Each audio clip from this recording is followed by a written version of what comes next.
जय हिंद, नमस्कार दोस्तों, आप सभी का स्वागत है हरियाणा स्मार्ट स्टडी में। आज के इस वीडियो में हमारा टॉपिक रहेगा हरियाणा करंट अफेयर अगस्त 2025। और जैसे ही हम जून 2025 तक की करंट अफेयर कंप्लीट करेंगे तो उसके बाद हम Haryana current affair topic wise करेंगे, जो कि ट्रिक से कवर करेंगे। हरियाणा की नियुक्तियाँ, हरियाणा के अवार्ड, ऐसे हरियाणा की ब्रांड एम्बेसडर, ये सभी हम ट्रिक से कवर करेंगे, तो उसको आप ज्वाइन जरूर कीजिएगा। तो शुरुआत करते हैं। हरियाणा विद्युत विनियामक आयोग का नया सदस्य किसे नियुक्त किया गया है? तो इसका नया सदस्य नियुक्त किया गया है शिव कुमार को, और इनका संबंध रहेगा कैथल जिले से। यहाँ पे बात हो रही है हरियाणा विद्युत विनियामक आयोग की। तो इसकी स्थापना कब हुई थी? अगस्त 1998 में। और कौन से अधिनियम के तहत? हरियाणा बिजली सुधार अधिनियम 1997 के तहत। रोहतक की हेल्थ यूनिवर्सिटी के नए उप कुलपति कौन बने हैं? तो नए उप कुलपति बने हैं डॉक्टर एच के अग्रवाल। कौन बने हैं? डॉक्टर एच के अग्रवाल। और इस यूनिवर्सिटी की स्थापना कब हुई थी? 2008 में। कब हुई थी? 2008 में। हरियाणा राज्य पुलिस शिकायत प्राधिकरण के अध्यक्ष कौन है? तो इसके अध्यक्ष हैं डॉक्टर आर.सी. मिश्रा। कौन है?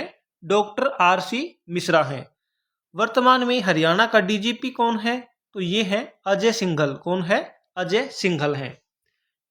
नेक्स्ट क्वेश्चन रहेगा, लाला लाजपत राय पशु चिकित्सा एवं पशु विज्ञान विश्वविद्यालय का नया उपकुलपति किसे नियुक्त किया गया है? तो यह नियुक्त किया गया है डॉक्टर विनोद कुमार वर्मा को। किसको नियुक्त किया गया है? डॉक्टर विनोद कुमार वर्मा को। और इस विश्वविद्यालय की स्थापना 1 दिसंबर 2010 को हुई थी। कहाँ पे हुई थी? हिसार जिले में। ध्वजारोहण। ध्वजारोहण हरियाणा के राज्यपाल ने 15 अगस्त 2025 को स्वतंत्रता दिवस के अवसर पर किस जिले में राष्ट्रीय ध्वज फहराया? राज्यपाल ने फहराया है अंबाला जिले में। कहाँ पे? अंबाला जिले में। जबकि बात करें हरियाणा के मुख्यमंत्री की, कि मुख्यमंत्री ने स्वतंत्रता दिवस के अवसर पर हरियाणा के किस जिले में राष्ट्रीय ध्वज फहराया? तो इन्होंने फहराया है रोहतक जिले में। कहाँ पे? रोहतक जिले में। अगर स्टेडियम भी पूछा जाए तो राजीव गांधी खेल स्टेडियम में। बात करते हैं हरियाणा के अवार्ड की। ज्यूरिख डायमंड लीग फाइनल्स 2025 में हरियाणा के नीरज चोपड़ा ने कौन सा पदक जीता है? तो नीरज चोपड़ा ने जीता है रजत पदक। कौन सा पदक जीता है? रजत पदक। आप टेलीग्राम लिंक से टेलीग्राम ग्रुप को ज्वाइन कीजिएगा, वहां पे आपको इसकी पीडीएफ भी मिल जाएगी। हरियाणा के किस विश्वविद्यालय को सरसों में उत्कृष्ट कार्य के लिए सर्वश्रेष्ठ केंद्र अवार्ड मिला है? तो यह मिला है हरियाणा कृषि विश्वविद्यालय हिसार को। अर्बन सस्टेनेबिलिटी में नवाचारी शासन में उत्कृष्ट योगदान के लिए community and social impact award से किसे सम्मानित किया गया? तो यह अवार्ड मिला है राजेश जोगवाल को। किसको मिला है? राजेश जोगवाल को। और राजेश जोगवाल कौन है? ये हरियाणा में सहकारिता विभाग के रजिस्ट्रार हैं। रजिस्ट्रार हैं, ये आपको याद रखना है। 79वें स्वतंत्रता दिवस के अवसर पर हरियाणा के कितने पुलिस अधिकारियों को पुलिस पदक से सम्मानित किया गया है? तो इसका राइट आंसर रहेगा 13। और यह अवार्ड किसके द्वारा दिया गया है? राष्ट्रपति द्रौपदी मुर्मू द्वारा। नेक्स्ट क्वेश्चन है, हरियाणा के किस विश्वविद्यालय के शिक्षक को राष्ट्रीय ललित कला अकादमी का राष्ट्रीय पुरस्कार 2025 दिया गया है? तो यह अवार्ड दिया गया है, यानी पुरस्कार दिया गया है डॉक्टर आनंद जायसवाल को। किसको दिया गया है? डॉक्टर आनंद जायसवाल को, जो कि कुरुक्षेत्र विश्वविद्यालय के ललित कला विभाग के शिक्षक हैं। नेक्स्ट क्वेश्चन रहेगा, हरियाणा के किस विश्वविद्यालय के बाजरा अनुभाग को, ये बाजरा है सॉरी, बाजरा अनुभाग को तीसरी बार सर्वश्रेष्ठ संस्थान पुरस्कार मिला है? तो यह मिला है चौधरी चरण सिंह हरियाणा कृषि विश्वविद्यालय हिसार को। 71वें राष्ट्रीय फिल्म पुरस्कार में किस हरियाणवी फिल्म निर्माता की फिल्म को बेस्ट शॉर्ट फिल्म के लिए चुना गया है? तो मनीष सैनी की फिल्म को बेस्ट शॉर्ट फिल्म के रूप में चुना गया है, जो कि अटेली से संबंध है। अटेली महेंद्रगढ़ फिल्म है इनकी गिद्ध, और यह इनका तीसरा नेशनल अवार्ड है। किसका? मनीष सैनी का। हरियाणा के किस विश्वविद्यालय के गेहूं वैज्ञानिकों को 64वीं अखिल भारतीय गेहूं एवं जौ शोधकर्ता वार्षिक गोष्ठी में राष्ट्रीय स्तर पर सम्मानित किया गया? तो चौधरी चरण सिंह हरियाणा कृषि विश्वविद्यालय के गेहूं वैज्ञानिकों को राष्ट्रीय स्तर पर सम्मानित किया गया है, और इसका आयोजन कहाँ पे हुआ था? मध्य प्रदेश के ग्वालियर में। नेक्स्ट क्वेश्चन रहेगा, हरियाणा के किस जिले के श्याम भक्तों ने 1551 फुट लंबी श्याम ध्वज बनाकर इंटरनेशनल बुक ऑफ रिकॉर्ड्स में नाम दर्ज कराया? तो ये फतेहाबाद शहर की धार्मिक संस्था शीश का दानी ट्रस्ट ने 1551 फुट लंबी श्याम ध्वज बनाकर इंटरनेशनल बुक ऑफ रिकॉर्ड्स में नाम दर्ज कराया है। नेक्स्ट क्वेश्चन रहेगा, हरियाणवी खो खो खिलाड़ी को प्रधानमंत्री नरेंद्र मोदी ने सम्मानित किया है, उसका क्या नाम है? मीनू धतरवाल। क्या नाम है? मीनू धतरवाल, और इनका संबंध है हिसार जिले से। बात करते हैं हरियाणा में बदले गए नाम। हरियाणा सरकार द्वारा हिसार जिले के ढानी गारन गांव का नाम बदलकर अब क्या कर दिया गया है? जो ढानी गारन गांव है इसका नाम कर दिया गया है हंसनगर। क्या किया गया है? हंसनगर। और यह किस जिले का गांव है? तो यह हो जाएगा हिसार जिले का। हरियाणा सरकार द्वारा यमुनानगर जिले के अलीपुर गांव का नाम बदलकर अब क्या कर दिया गया है? तो इसका नाम किया गया है आर्यपुरम। क्या कर दिया है? आर्यपुरम। हरियाणा सरकार द्वारा महेंद्रगढ़ जिले के गांव अकबरपुर नांगल का नाम बदलकर क्या कर दिया गया है? तो इसका नाम किया है नांगल हरनाथ। क्या कर दिया है? नांगल हरनाथ। हरियाणा सरकार द्वारा झज्जर जिले के गांव इस्लामगढ़, क्या नाम है? इस्लामगढ़ का नाम बदलकर क्या कर दिया गया? तो छुच्छकवास। क्या किया गया है? छुच्छकवास किया गया है। हरियाणा के मुख्यमंत्री ने किस गांव में स्वामी राजेंद्र नंद जी महाराज के नाम पर वन्य जीव उपचार केंद्र का नाम रखने की घोषणा की है? तो बड़ोपल गांव में। कहाँ पे? बड़ोपल गांव में। अब बात करते हैं हरियाणा के पोर्टल ऐप और योजना से संबंधित क्वेश्चन की। हरियाणा पुरातत्व एवं संग्रहालय विभाग की आधिकारिक वेबसाइट का शुभारंभ किसने किया है?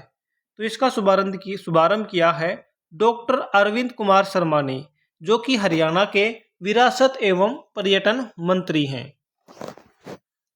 डिजिटल पुलिसिंग में हरियाणा देश भर में कौन सी बार नंबर 1 पर रहा है? तो इसमें हरियाणा 17वीं बार नंबर 1 पर रहा है। 20 महीनों में 17 बार हरियाणा पुलिस को पहला स्थान प्राप्त हुआ है। महर्षि दयानंद विश्वविद्यालय को आउटलुक रैंकिंग में देश के टॉप 100 स्टेट पब्लिक यूनिवर्सिटीज में कौन सा स्थान मिला है? तो महर्षि दयानंद विश्वविद्यालय को स्थान मिला है 29वां। कौन सा स्थान मिला है? 29वां। हरियाणा राज्य में महर्षि दयानंद विश्वविद्यालय को प्रथम स्थान प्राप्त हुआ है। यानी हरियाणा राज्य में तो पहला स्थान प्राप्त हुआ है, लेकिन 100 स्टेट पब्लिक यूनिवर्सिटीज में इनको मिला है 29वां स्थान। राज्य ऊर्जा दक्षता सूचकांक 2024 में हरियाणा को किस श्रेणी में रखा गया है? तो हरियाणा को रखा गया है दावेदार श्रेणी में। कौन सी श्रेणी में रखा है? दावेदार। विद्युत मंत्रालय ने राज्य ऊर्जा दक्षता सूचकांक 2024 जारी किया है, जिसमें हरियाणा को दावेदार श्रेणी में रखा गया है। हरियाणा को किस में रखा गया है? दावेदार श्रेणी में रखा गया है। नेक्स्ट क्वेश्चन रहेगा, हरियाणा का पहला आदर्श सौर ग्राम कौन सा बना है? पहला आदर्श सौर ग्राम कौन सा बना है? तो ये बना है बालू गांव कैथल। हरियाणा में सहकारी क्षेत्र की पहली सूरजमुखी तेल मिल कहाँ स्थापित की जाएगी? तो पहली सूरजमुखी तेल मिल शाहबाद में स्थापित की जाएगी, जो कि कुरुक्षेत्र जिले में है। और लगभग कितने एकड़ में? लगभग 9 एकड़ में। कितने करोड़ रुपए की लागत से? 8.5 करोड़ रुपए की लागत से। कौन सा हरियाणवी यूरोप की सबसे एक सेकंड। कौन सा हरियाणवी यूरोप की सबसे ऊंची चोटी माउंट एलब्रूस पर तीसरी बार चढ़ने वाले पहले भारतीय बने हैं? तो ये बने हैं नरेंद्र यादव। कौन बने हैं? नरेंद्र यादव, जो कि नेहरूगढ़ गांव रेवाड़ी से संबंध रखते हैं। कौन सी रिफाइनरी ISCC CORSI क्रोएशिया प्रमाण पत्र जारी पाने वाली पहली भारतीय कंपनी बनी है? तो ये बनी है पानीपत रिफाइनरी। क्या कौन सी बनी है? पानीपत रिफाइनरी। IOCL की हरियाणा से स्थित पानीपत रिफाइनरी पहली भारतीय कंपनी बनी है जिसे ISCC क्रोएशिया प्रमाण पत्र मिला है। हरियाणा के किस जिले के रामनगर में इजराइल के सहयोग से देश का पहला एकीकृत मधुमक्खी पालन विकास केंद्र स्थापित किया गया? तो यह स्थापित किया गया है कुरुक्षेत्र जिले में। कहाँ पे स्थापित किया गया है? कुरुक्षेत्र जिले में। कितने करोड़ रुपए की लागत से? 20 करोड़ रुपए की लागत से गुणवत्ता नियंत्रण प्रयोगशाला स्थापित की जाएगी। प्रदेश सरकार ने मधुमक्खी पालन नीति कब बनाई थी? 2021 में बनाई थी, जिसके तहत 2023 तक 7750 मधुमक्खी पालक तैयार करने का लक्ष्य रखा गया है। छात्रों को सामाजिक सरोकार से जोड़ने वाला देश का पहला विश्वविद्यालय कौन सा बन गया है? तो यह बना है महर्षि दयानंद विश्वविद्यालय। प्रधानमंत्री मोदी ने हरियाणा के किस जिले से दिल्ली IGI एयरपोर्ट तक बने देश के पहले 8 lane elevated highway Dwarka expressway का उद्घाटन किया है? तो ये कहां से कहां तक? तो गुरुग्राम से दिल्ली तक। प्रधानमंत्री नरेंद्र मोदी ने 17 अगस्त 2025 को 11,000 करोड़ की लागत वाले देश के पहले 8 line elevated highway Dwarka expressway का क्या किया है? उद्घाटन किया है। और यह एक्सप्रेसवे कितने किलोमीटर लंबा है? तो यह है 29 किलोमीटर लंबा। 18.9 किलोमीटर इसका हिस्सा हरियाणा में है, जबकि 10.1 किलोमीटर हिस्सा कहाँ पे है? दिल्ली में है। कौन सा हरियाणवी माउंट एलब्रूस की 2 चोटियां सिर्फ 4.25 घंटे के अंतराल में फतह करने वाला विश्व का पहला पर्वतारोही बन गया है? तो यह बना है राकेश काद्यान। कौन बना है? राकेश काद्यान। और इनका संबंध रहेगा झज्जर जिले से। देश में पहली हाइड्रोजन ट्रेन कहां से कहां तक चलेगी? तो यह चलेगी जींद से सोनीपत। कहां से कहां तक चलेगी? जींद से सोनीपत तक चलेगी। यह देश की पहली प्रदूषण रहित ट्रेन होगी। कैसी होगी? देश की पहली प्रदूषण रहित ट्रेन होगी। किस हरियाणवी ने लगभग 34 मिनट में संपूर्ण सुंदरकांड का पाठ करके रिकॉर्ड बनाया है? तो ये बनाया है करुण जांगड़ा ने, जिनका संबंध रहेगा पानीपत जिले से। हरियाणा में राज्य स्तरीय समारोह, उद्घाटन और आयोजन। विश्व उद्यमिता दिवस पर हरियाणा के किस जिले में राज्य स्तरीय समारोह आयोजित किया गया है? तो यह समारोह आयोजित किया गया है हिसार जिले के अंदर। हिसार में कहाँ पे? हरियाणा कृषि विश्वविद्यालय में। कब किया गया? 21 अगस्त 2025 को। स्वामी भीष्म महाराज की स्मृति दिवस पर किस जिले में प्रदेश स्तरीय कार्यक्रम आयोजित किया गया है? तो यह आयोजित किया गया है कुरुक्षेत्र जिले में। हरियाणा के किस जिले में विभाजन विभीषिका स्मृति दिवस पर राज्य स्तरीय कार्यक्रम आयोजित किया गया? तो यह किया गया है फरीदाबाद जिले में। 18वें शहरी गतिशीलता भारत सम्मेलन प्रदर्शनी की मेजबानी हरियाणा के किस जिले को मिली है? तो यह हरियाणा के गुरुग्राम जिले को मिली है।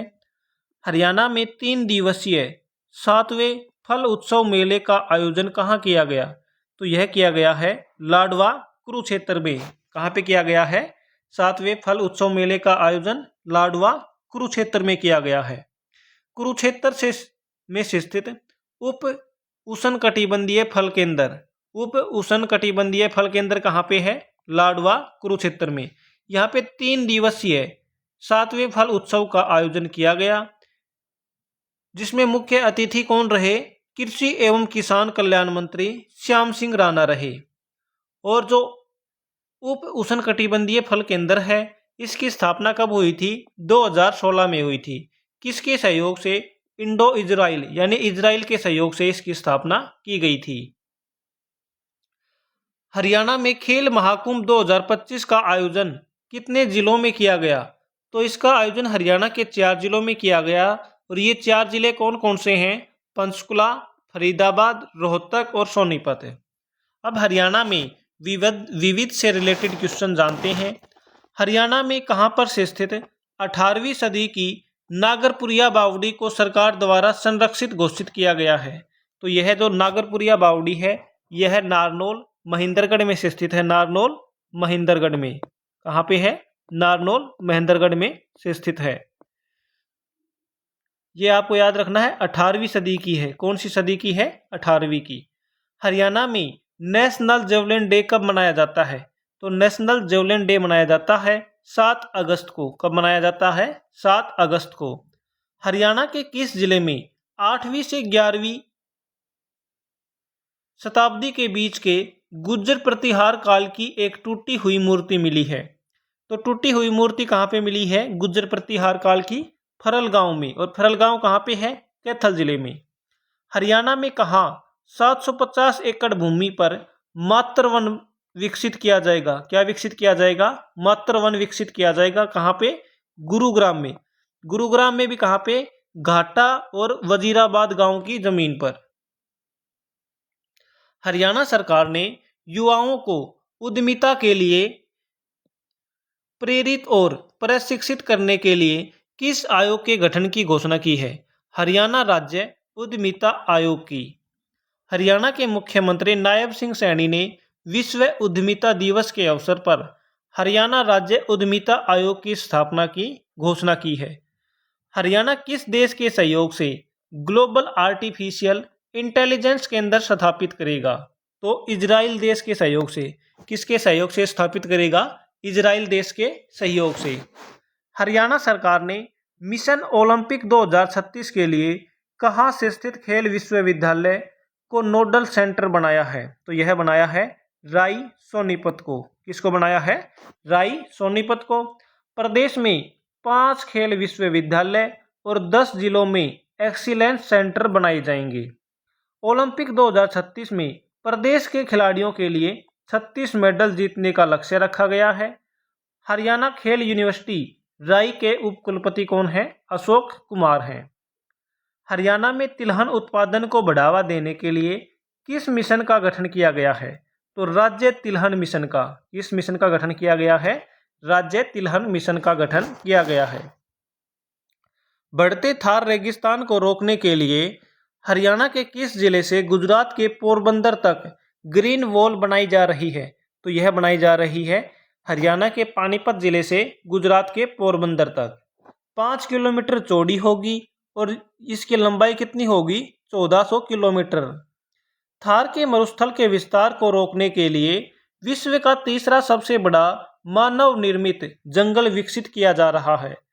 इसकी कुल लंबाई अरावली पर्वत श्रृंखला से दोगुनी होगी।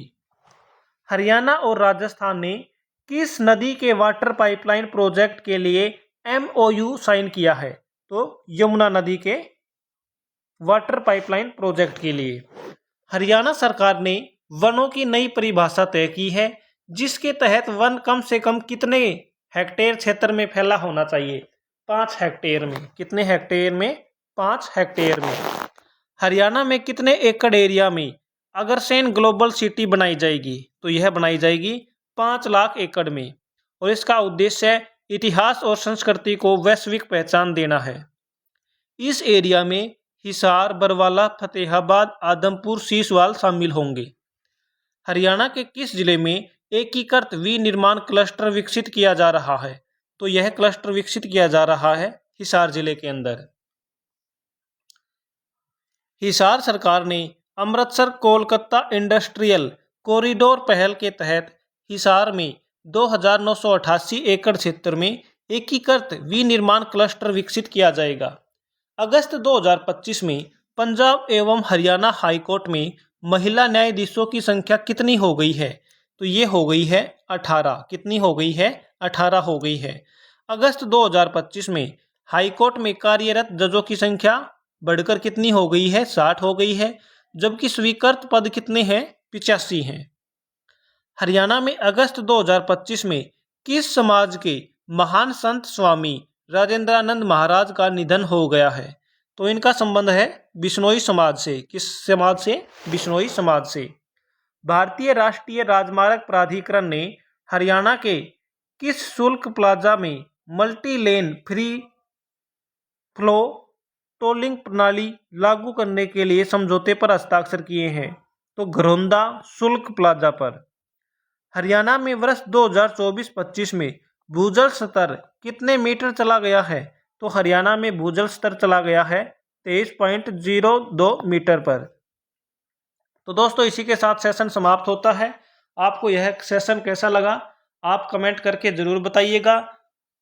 और जैसा कि मैंने आपसे पूछता हूं कि आपको नेक्स्ट वीडियो किस टॉपिक पर चाहिए, तो वो भी आप ज़रूर बताइएगा कि क्या किया जाए, किस टॉपिक पर वीडियो बनाई जाए। धन्यवाद दोस्तों।